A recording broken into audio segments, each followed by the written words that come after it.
20h. Toute l'actu, tous les débats, c'est le 17-19 avec Alban sur Wanted Radio. Et oui, vous êtes bien sur le 17-19 de la Wanted Radio et on a du monde dans le studio aujourd'hui avec notamment Valérie, Anne-Marie et Stéphanie. Bonsoir. Bonsoir à vous trois. Bonsoir. Bonsoir. Bonsoir à Scooby aussi qui est notre chef d'orchestre, bien entendu. Ah bah écoute, c'est toi qui deviens le chef d'orchestre de cette émission maintenant. C'est bon, mais petit à petit, voilà, je suis là moi à côté quand même, on sait jamais. Tu jettes un œil. Ouais, c'est ça. Voilà. On va vous parler un petit peu d'actualité et puis on va surtout vous parler en fait du parti animaliste et de ce qui se passe en fait au niveau de notre environnement et notamment en ce qui concerne les animaux puisque ce sont les grands oubliés en fait de la politique en fait qui est menée autour de nous. Valérie, on va peut-être un petit peu débattre dans un premier temps sur deux affaires qui secouent en ce moment plus ou moins à la fois le gouvernement et les têtes patronales, notamment avec l'affaire Abad en fait. Donc là on est vraiment sur du timing à l'heure près en fait, puisque tout va très vite aujourd'hui avec les médias et même la justice. Avec les réseaux aussi. Et avec les réseaux les tweets, les SMS. Et donc il y avait des accusations de violence sexuelle en fait visant le nouveau ministre des Solidarités, Damien Abad. Oui, j'ai entendu ça, dis donc. Et il est même pas assis sur sa chaise que déjà il a des soucis. Ouais, et ben tu vois, le parquet de Paris n'ouvre pas d'enquête préliminaire en l'état sur les accusations en fait, puisqu'en fait apparemment il y aurait pas assez de preuves en fait contre lui. Ah, il veut quoi, une vidéo peut-être? C'est ça? Ah, peut-être. Peut-être. T'as remarqué quand même que le chanteur là, comment il s'appelle? Lahaye? Lahaye a fait 6 mois de prison ferme et vient de sortir avec le bracelet, avec le bracelet électronique. Hein. C'est tout? Ouais. C'est tout. Il a fait que 6 mois et un bracelet. C'est ça. Eh ben dis donc. Enfin bon, on a déjà eu cette discussion plusieurs fois ici à la Wanted et on sait bien qu'il y a 2 poids 2 mesures et que les sanctions ne sont pas à la hauteur des crimes commis. Et bien sûr, on peut faire le pont avec. Alors là, c'est carrément quelque chose d'encore plus gravissime, qui est Jacques Boutier, désormais ex-PDG d'Assu 2000, incarcéré pour viol sur mineur. Fondateur de son entreprise d'assurance comptant 1800 salariés, Jacques Boutier a démissionné d'Assu 2000 ce mardi 24 mai 2022 après des accusations gravissimes de viol sur mineur et de séquestration en bande organisée. Avec sa femme, c'est-à-dire que oui, pardon. Classé parmi les plus grandes fortunes françaises, fondateur de son entreprise de 1800 salariés, alors âgé de 28 ans, Jacques Boutier a fondé en 1975 le groupe d'assurance Assu 2000.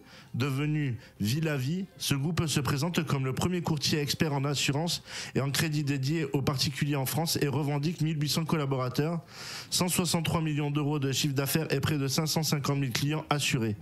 Le premier point de vente fut un simple bungalow à Rosny-sous-Bois dans 93, explique le site de l'entreprise.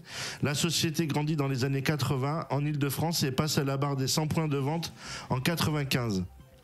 Dans un entretien au magazine Entreprendre en 2019, Jacques Boutier expliquait que son contexte familial ne l'avait pas particulièrement poussé vers l'entreprise et se définissait dans son jeune âge comme impatient, ambitieux et prétentieux. Je n'ai pas fait d'études supérieures, le bac en poche, j'ai intégré une classe préparatoire avant de partir directement sur le marché du travail. J'habitais dans les cités de banlieue parisienne et je suis fils de parents divorcés, expliquait-il au magazine Dynamique Entrepreneurial.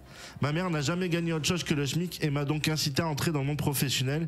C'est de cette manière que j'ai commencé ma carrière dans le pétrole, ajoutait-il, revenant sur son parcours.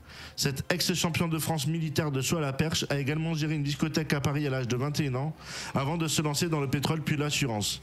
Entre-temps, je me suis marié, c'est pour cela que j'ai changé, et je suis parti de la discothèque car ce n'était pas possible, détaillait-il en 2015 sur le plateau de Sport et Rugby Business Club. Aujourd'hui, son groupe compte 11 marques spécialisées dans le courtage en assurance et en crédit et dans la gestion de patrimoine, dont Assu 2000, mais aussi Euro Assurance ou encore Assuréo. Il a beaucoup misé sur les campagnes de publicité pour grossir, dont celle de 2018 qui met en scène l'animateur de télévision Denis Brognard. En 2020, le magazine Challenge classe Jacques Boutier 487e dans son classement des principales fortunes de France, avec un patrimoine estimé à 160 millions d'euros. Il est sorti du classement l'année suivante. Côté privé, il a affirmé au magazine Dynamique Mag en mai 2016 être divorcé et remarié depuis. Mes enfants n'ont pas suivi des scolarités fantastiques, sans doute car je n'étais pas suffisamment derrière eux. Si j'ai réussi sur le plan professionnel, il faut avouer que je n'ai pas été très brillant de l'autre côté, avait-il détaillé. Maintenant, on va en venir aux faits. Accusé de viol sur mineur d'association de malfaiteurs. Âgé de 75 ans, le chef d'entreprise est soupçonné d'association de malfaiteurs en vue de commettre le crime d'enlèvement et séquestration en bande organisée et détention d'images pédopornographiques selon l'AFP. Selon une source proche du dossier cité par RTL, une jeune femme de 22 ans s'est présentée aux policiers parisiens en mars, expliquant que depuis 5 ans, elle était captive d'un homme richissime qui l'a violée.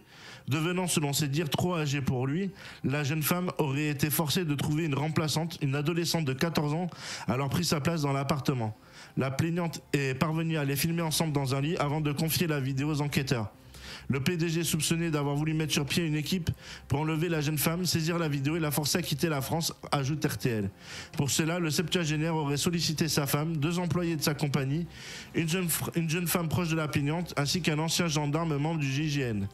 Au moins 7 jeunes femmes mineures ou jeunes majeures se seraient succédées dans l'appartement selon RTL. L'enquête a permis de déterminer qu'il s'agissait de jeunes filles au profil similaire, désœuvrées ou fugueuses, en rupture avec leur famille ou la société, écrit la radio. Mis en examen, incarcéré puis démissionnaire. À l'issue d'une enquête préliminaire ouverte mi-mars, les 6 suspects ont été mis en examen dans le cadre d'une information judiciaire ouverte samedi.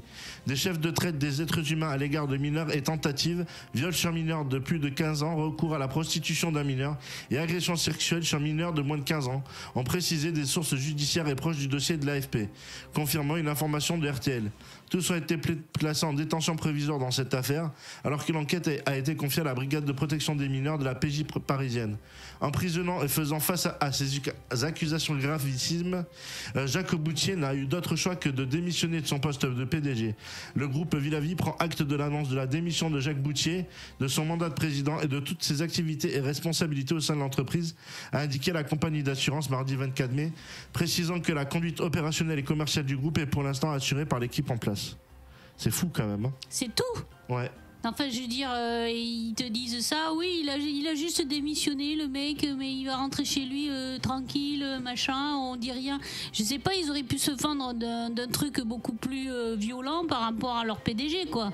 C'est abject, quand même. Il est incarcéré, hein. Il est incarcéré, hein. Il est incarcéré ? Bah, tant mieux.